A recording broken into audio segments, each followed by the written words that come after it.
You might be wondering, well, what do you eat on a grain-free diet? I've got the answer coming right up.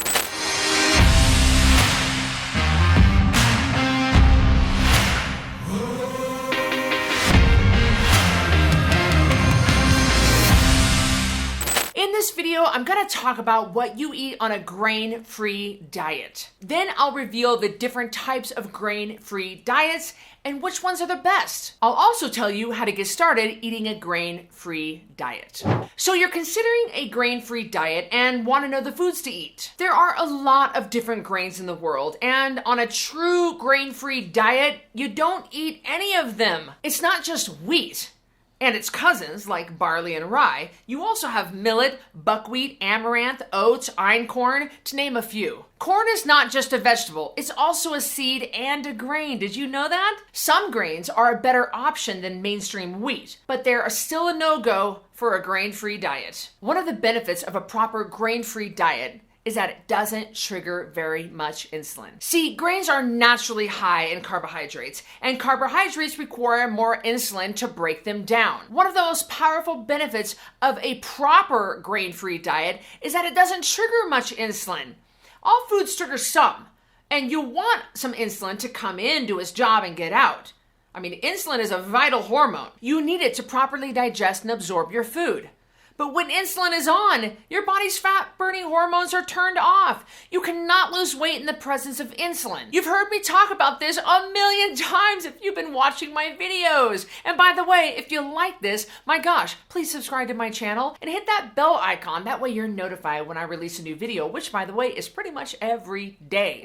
Because when insulin is there, the fat-burning hormones are turned off. So fat-burning hormones, just to name a few, glucagon, epinephrine, norepinephrine, adrenaline, those are just a few of the fat-burning hormones. And come on, who doesn't want to burn a little bit of fat? And remember, insulin is the key that opens up the cell and the nutrients get in. So without insulin, you will die. You have to have insulin. You just don't need very much. And carbohydrates really give you loads of insulin and take a long time for your insulin to come back down. That's longer for you to go without burning fat. We all want to burn some fat, so who wants to be delayed in burning fat? Plus, grains are not what they once were. They're packed with calories, they're nutritionally empty, they contain no usable fiber, they spike blood sugar in the same way as regular sugar. They trigger food cravings, making you eat more calories than you would without them.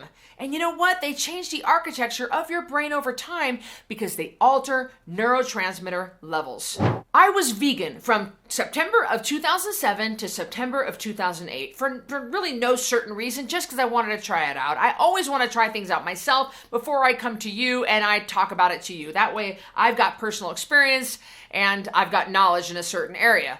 Well, I was vegan for an entire year, and that was the year that I fought a very big fight at Madison Square Garden.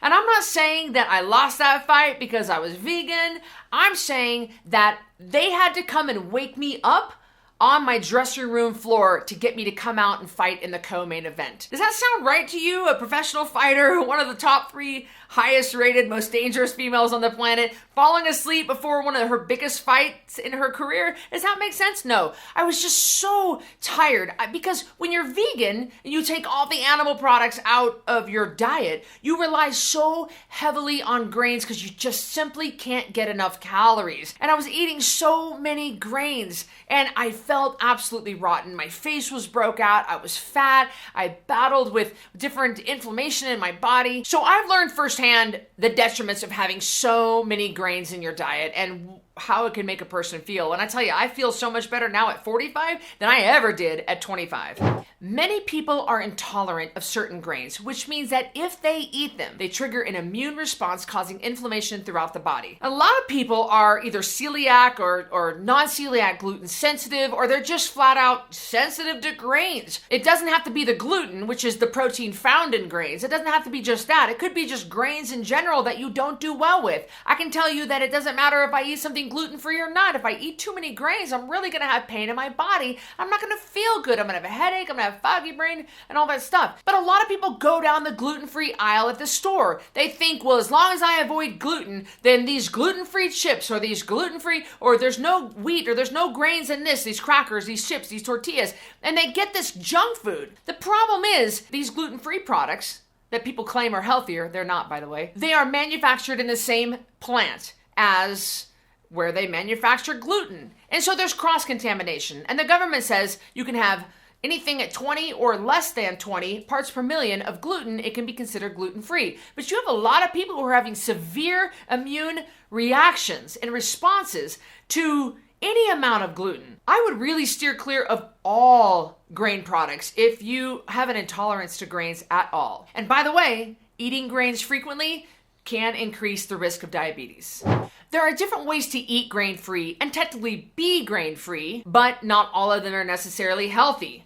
For example, you can cut out all grains, but still eat loads of sugar and grain-free processed foods, which isn't good for you. When I say a proper grain-free diet, I'm talking about something where you would eat whole, real food. I'm also talking about avoiding foods that trigger a lot of insulin and promote obesity and disease. Remember, grains are not the only foods that, if eaten frequently, will make you fat and sick. So-called healthy whole grains have nothing on the majority of veggies, fruit, and protein when it comes to nutrient density. The average Westerner gets 60% of their calories from rice, corn, wheat, and potatoes. You can see one reason that diabetes and obesity are skyrocketing.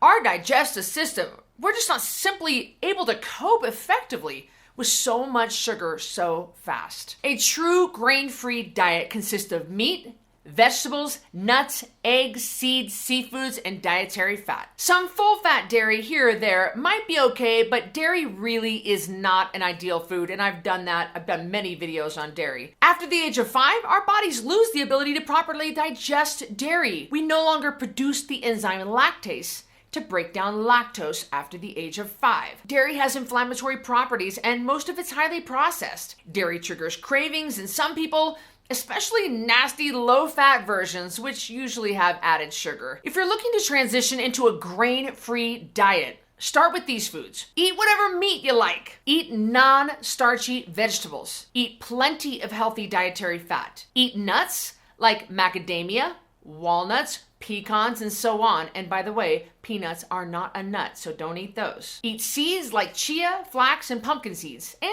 eat eggs. If you're considering a grain-free diet because you want to lose the weight and feel better, definitely get sleep and drink your water. If you need help transitioning to a healthy way of eating that's grain-free and promotes weight loss, check out the 10-Pound Takedown Challenge. I've linked it up below. We've got them every month. So we've got one coming up soon that you can join. I would love to see you on it, and I would love to see you on the next video. One of the benefits of proper grain-fed free, no, that's not it. One of the benefits of Freudian slip. One of the most beneficial, please subscribe to my channel and hit that little bell notification so that you are notified. Oh, just a minute, bell icon. I'm not saying that I lost that fat. Did I already say that part? I'm not saying I lost that fight because I was vegan. I already said that. Okay, let me skip that part. Shoot.